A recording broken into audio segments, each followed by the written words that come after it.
Hello friends, आज हूँ गुजराती रसोई चैनल पर गुजरातीओनी मनपसंद અને ગુજરાતીઓના ઘર ઘરમાં બનતી દાળ ઢોકળીની રેસીપી લઈને આવી છું। તો ચાલો મિત્રો, વધારે વાર ન કરતા આ રેસીપી કરવા મારા જોડે મારા કિચનમાં। મિત્રો, અહીંયા મેં એક કુકર લીધું છે। કુકરમાં મેં અહીંયા 1 કપ તુવેરની દાળ લીધી છે। તુવેરની દાળને આપણે સારી રીતે ધોઈ લેવાની છે। ત્યારબાદ કુકરમાં લઈશું આ રીતે।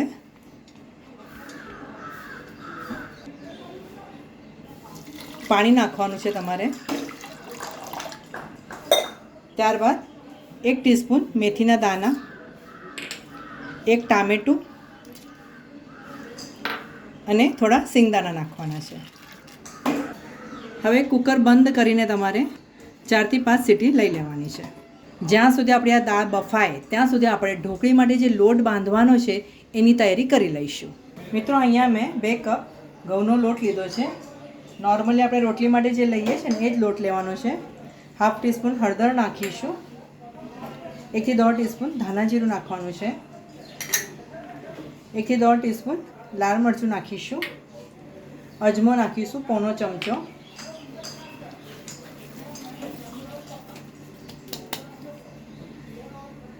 સ્વાદ પ્રમાણે મીઠું નાખવાનું છે,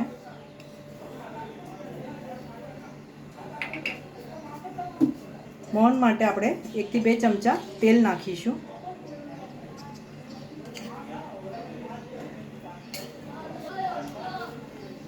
આ બધી સામગ્રી આપણે લોટમાં રીતે મિક્સ કરી લેવાની છે અને તમારે લોટ થોડો કઠણ બાંધવાનો છે। આપણે નોર્મલી ભાખરી માટે જે લોટ બાંધીએ છીએ ને એ રીતે તમારે બાંધવાનો છે।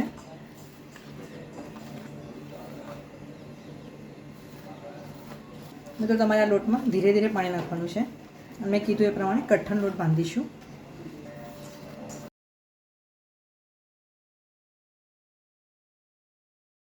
થોડું તેલ નાખીને આપણે આ લોટ એક સરખો કરી લઈશું।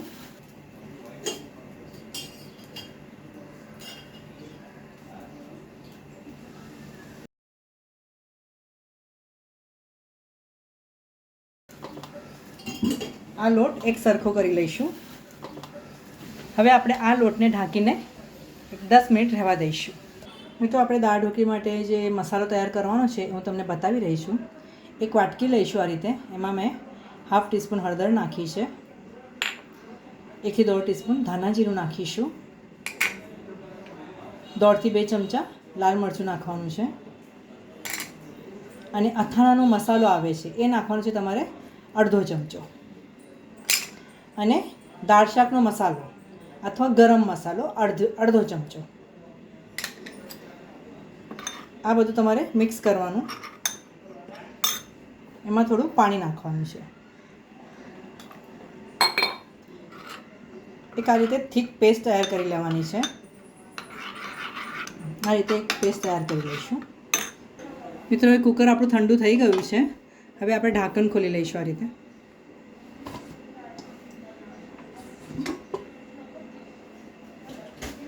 હવે આપણે આ દાળને સરસ વલોવી લઈશું। હવે આપણે દાળ ઢોકળી માટેનો વઘાર તૈયાર કરવાનો છે। અહીંયા મેં એક નાની કઢાઈ લીધી છે, તમે વઘાર્યું લેશો તો પણ ચાલશે। ત્યારબાદ તમારે એમાં 2 થી 3 ચમચા જેટલું તેલ નાખવાનું છે।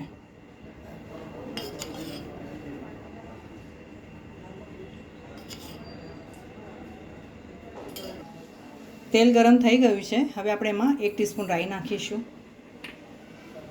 1 ટીસ્પૂન જીરું નાખવાનું છે, 1/4 ટીસ્પૂન હિંગ નાખવાનો છે, 2 લાલ આ રીતે મરચાં નાખી દઈશું,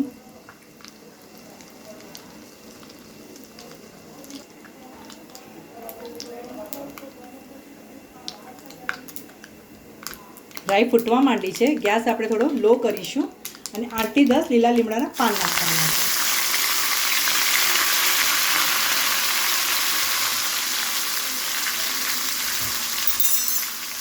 ત્યારબાદ આપણે જે પેસ્ટ બનાવી રાખી હતી ને એ નાખવાની છે તમારે આમાં।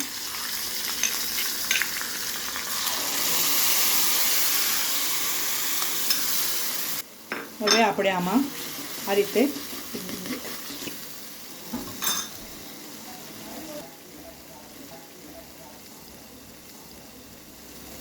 લીલા ધાણા ઝીણા સમારીને તમારે આ વઘારમાં નાખવાના છે. મિત્રો તમે એકવાર આ રીતે દાળ ઢોકળી નક્કી બનાવજો, તમને ઘણી મજા પડશે. હવે આપણે જે દાળ વલોવી રાખી છે એમાં તમારે આ વઘાર નાખી દેવાનો છે.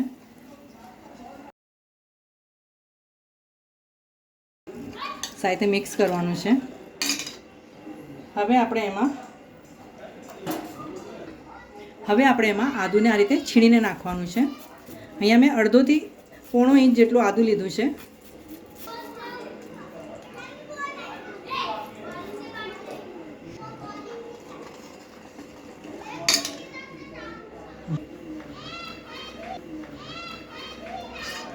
લીંબુનો રસ નાખવાનો છે.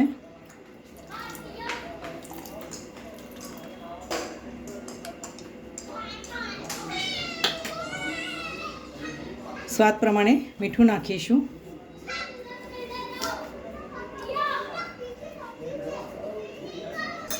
અને થોડો ગોળ નાખવાનો છે.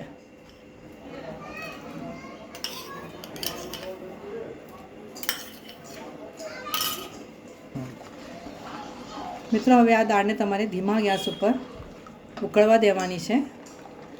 અને હવે આપણે ઢોકળી વણતા જઈશું અને એમાં નાખતા જઈશું. હવે તૈયાર કરેલા લોટમાંથી તમારે આ રીતે એક મોટો લુવો તૈયાર કરવાનો છે.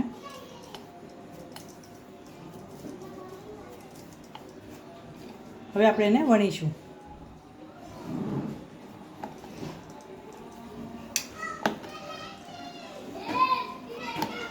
વધારે જાડી નહીં અને વધારે પાતળી નહીં, એ રીતે તમારે ઢોકળી વણવાની છે.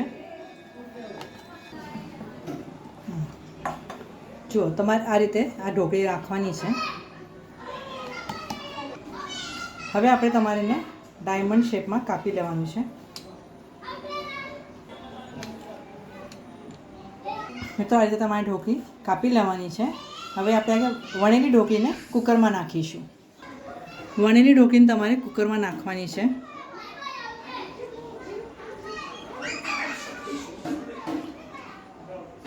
મિત્રો ઢોકળી નાખ્યા બાદ તમારે એકવાર દાળને સારી રીતે હલાવી લેવાની આ રીતે, અને જરૂર પડે એ પ્રમાણે થોડું પાણી નાખી દઈશું.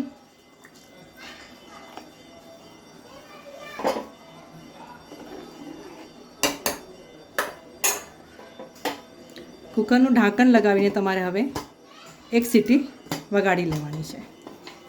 કુકર ઠંડુ થઈ ગયું છે. હવે આપણે ઢાંકણ ખોલીને ઢોકળી ચેક કરી લઈશું. વાવ, સરસ મજાની દાળ ઢોકળી ખાવા માટે તૈયાર થઈ ગઈ છે મિત્રો. હવે આપણે ઉપરથી આ રીતે ઝીણા સમારેલા લીલા ધાણા નાખવાના છે. આ રીતે ગાર્નિશ કરીશું તો જોઈને જ ખાવાનું મન થઈ જાય, હે ને મિત્રો. આજે મેં તમને એક અલગ રીતે દાળ ઢોકળી બનાવીને બતાવી છે મિત્રો. તો આ દાળ ઢોકળી તમે જરૂરથી ટ્રાય કરજો. આ વિડીયો જોવા બદલ તમારો ઘણો ઘણો આભાર. આવતા વિડીયોમાં આવી સરસ મજાની રેસીપી સાથે આપણે ફરીથી મળીશું. ત્યાં સુધી સરસ ખાઓ, સ્વસ્થ રહો અને ગુજરાતી રસોઈ જોતા રહેશો.